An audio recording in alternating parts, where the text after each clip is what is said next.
soon as you switch your relationship status to married or in a relationship, people just come out the woodwork, slide into your DMs, trying to talk to you. It's like that. You know, you got to get in a relationship with real estate. Even if they're not interested in the property you have on the contract that you're selling, they will still talk to you. Well, no, I don't want to have that. I like when it's just go right next to it. And so once you do your first deal and you get into the contract and you go to sell it, so you find the deal first, and then the buyers will come out of the woodwork, and you find buyers for other deals, potentially more like that one in that zip code, and you'll also find other buyers in other places. If you go to the courthouse on Tuesday, you'll find that out real quick. Okay, it's really hard to get people's information when you don't have a deal. Sorry. All right, I'll talk louder. But when you go to the courthouse on the first Tuesday, think about putting your own house out there as a deal. You can always turn them down, but at least you've got a property, you know, to dangle as that carrot, like, hey, look, I got a deal, I'm looking to wholesale it. And just get their information. Well, they're not interested in your house or anything in that zip code, but they're looking at other zip codes near. Any more questions? What's the most deceptive, like, 3 steps, like marketing, then you get a seller, then you get a buyer? What's the most important, or what's first? He's asking what are the steps and in what order should they be to get into a wholesale deal. And so it's just like you said, it's marketing, getting it under contract, and then selling it. I mean, it's that simple. So the marketing is most important.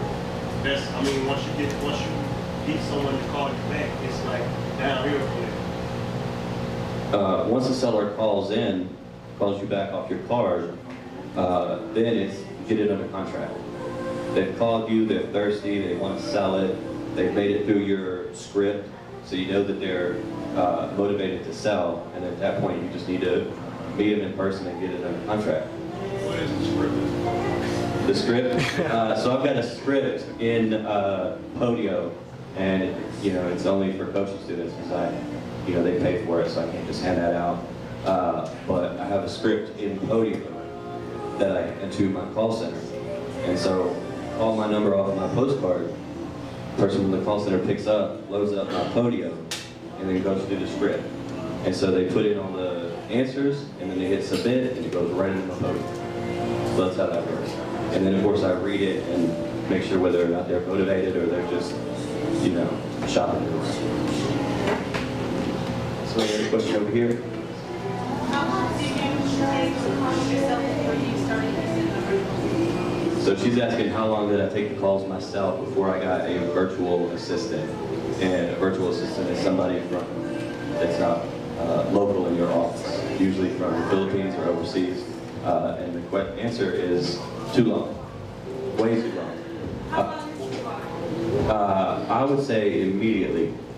So as soon as you get set up, get you a call center, I don't get any money for it. There's one called cbsiholdings.com, and I guess you can say Magic might send you or might send you. You don't have to at all anything for it, but you can sign up with them, $30 a month, and they'll take your calls for you. And that's what I did, and then eventually I got it to where it would come into Podio, so I wouldn't have to take it from email into Podio. And that's how I did that. But I was telling somebody earlier, I used to work pushing carts at this Walu club. And I'd have to hide behind cars and duck when I'd be taking the calls myself. So I'd have to, you know, duck down and say, oh, it's a 2-bedroom, 3 bedrooms? Oh, that's nice. You know, well, she looks hideous. Or sounds hideous. Sorry. Hey, Mike. Yeah. You get your buyers, you vet them, so you can have it between serious buyers and look-a-loos. Mm-hmm. So what process, or give us, I mean, what's one of the things that you make sure that you have a serious buyer? Okay, so he's asking how do I vet a buyer to make sure that they actually have cash and they're not a wholesaler. And the answer to that is I get a list again, another list of cash buyers. So these are buyers who have paid cash for a property already. So I know they have cash. I can also see how many they've purchased or how many they own. So if they have a bunch, I know they've done it multiple times. So I can send them a letter just like I do the seller. And usually with them a website works or email or texting. They don't necessarily call in for some reason. But they'll respond, give you their information, and they'll tell you what kind of properties they're specifically looking for. But that's, you know, you can't just walk up to somebody and say, hey, you got proof of funds. If you actually have cash, you know, I don't carry one of those around with me.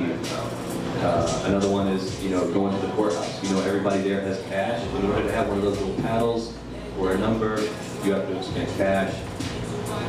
That's really the only thing I do, because the worst thing you can have is to have a property you're selling and have another wholesaler take it, throw, you know, $10,000 on top, selling it around themselves. I had one try to sell me my own property one time.